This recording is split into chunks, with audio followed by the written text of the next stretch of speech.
It's time for the Jim and Terry Show.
The Jim and Terry Show, coming to you from the Hobbit Hole Studio in Bobcaygeon. I'm your host, Terry, and the empty chair is sitting in the corner waiting for my good friend Jim, who's enjoying his time away in the sun, the Mexican sun.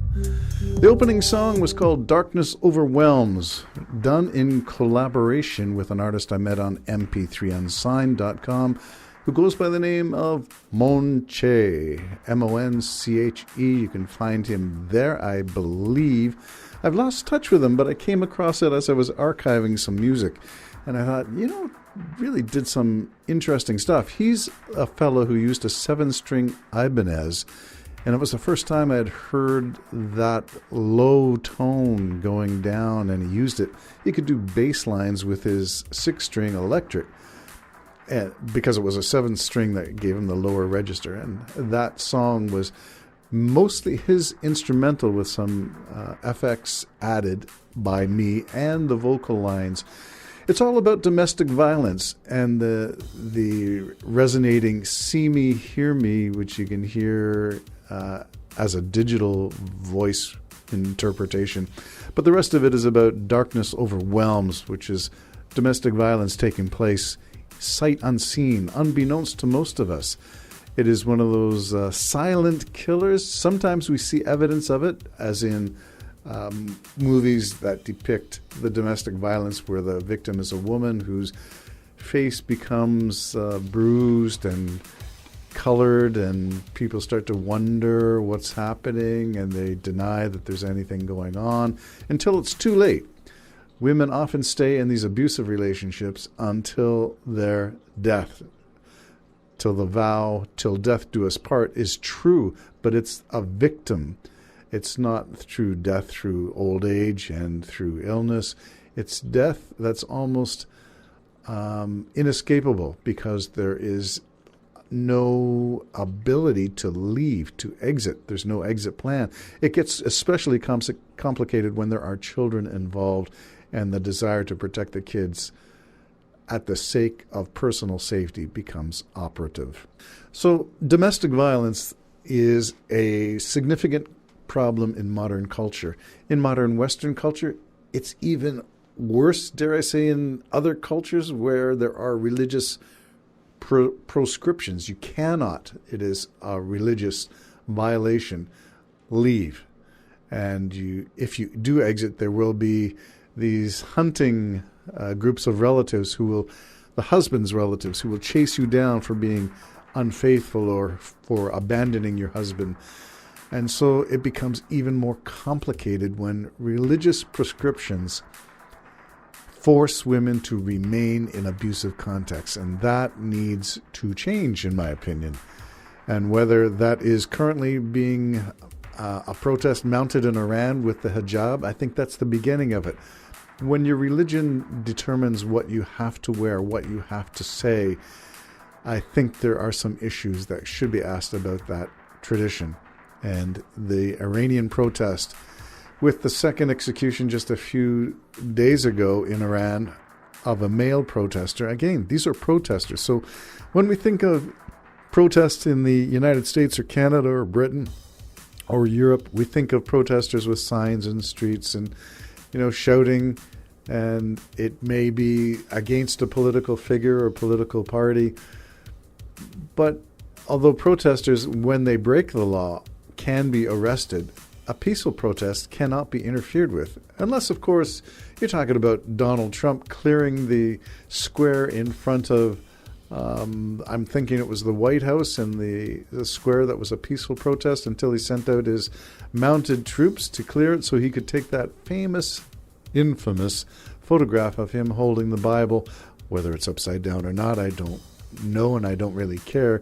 But he cleared the square so he could get a photo up in front of this historic church outside or near the White House, a short walk away, accompanied by, I believe it was by a general in military garb, lending the image an authoritarian veneer. And that's not what democracies are about. You can and do have the right to protest, peacefully demonstrate. But when it gets out of control, when there are laws being broken, that's when you can be forcibly removed. And I think domestic violence is one of those things that is not as obvious as a social protest. It's something that takes place in the dark, and that's why the title, Darkness Overwhelms. What other things are found in the darkness that need to be brought to the light of day?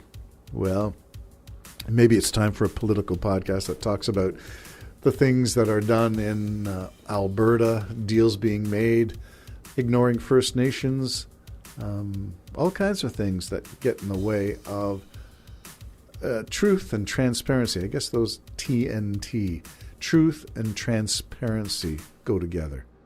There are other things that, of course, are getting in the way of truth and transparency. Documents being hidden, documents, whether it's Biden or Trump. You can talk about the significance of secret documents being anywhere but where they should be and wonder how is that good for the country. But we can talk apples and oranges as well. One of the things in philosophy is that in logic you can make false equivalencies. That means when you get down to analyzing two events, the substance of the events may look similar on the surface, but when you probe it, there's nothing similar at all. And that's that Biden-Trump controversy that's going on in the United States right now. The quantity of documents is a significant departure. Location of where the documents are found is a significant departure. The intention of the holder of those documents, in one case it's Biden who turns them over right away.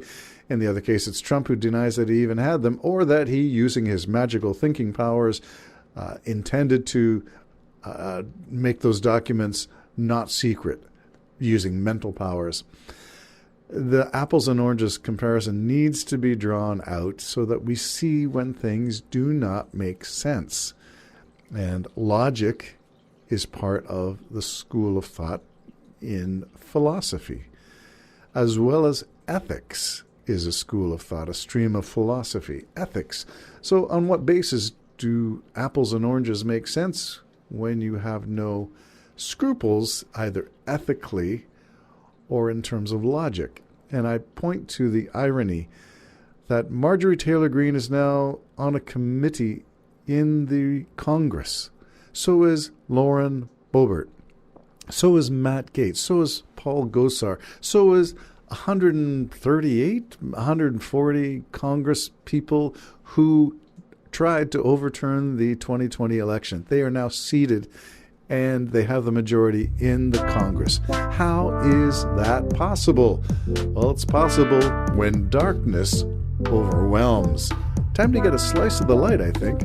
This has been the Jim and Terry Show, waxing eloquent on dark issues, dark matter, physics, logic, philosophy. Bye-bye for now.